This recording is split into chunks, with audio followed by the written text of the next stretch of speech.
is a type of shock that occurs due to increased intracranial pressure. Increased intracranial pressure, right? So increased intracranial pressure.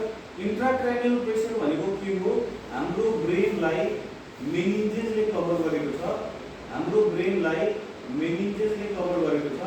मेनिन्जेसको कभरिङमा एउटा space छ that is called subarachnoid space. Subarachnoid स्पेसमा CSF एउटा fluid छ.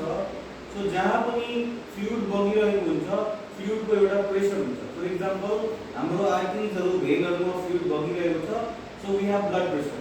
हाम्रो आँखामा aqueous humour अनि vitreous humour छ, we have intraocular pressure.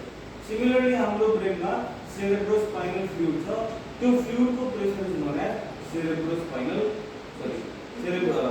CSF, cerebrospinal फ्लुइडको pressure, intracranial pressure. So intracranial pressure किन बढ्छ? Because of the compression effect. Intracranial pressure बढ्यो भने के हुन्छ? यहाँ यदि फ्लुइड बढ्यो भने के हुन्छ? यो ब्रेनको एरियालाई कम्प्रेस गर्छ. जति पनि ब्रेनको एरिया छ त्यसलाई कम्प्रेस गर्छ. सो यदि ब्रेनको एरिया कम्प्रेस भइरहेछ भने जुन एरिया कम्प्रेस भइरहेछ त्यहाँको फंक्सन चाहिँ लस भयो. So neurogenic Shaka results mainly due to increased ICP. Increased ICP ले गर्दाखेरि के हुन्छ? That will produce compression effect on different parts of brain. Right? Compression effect on different parts of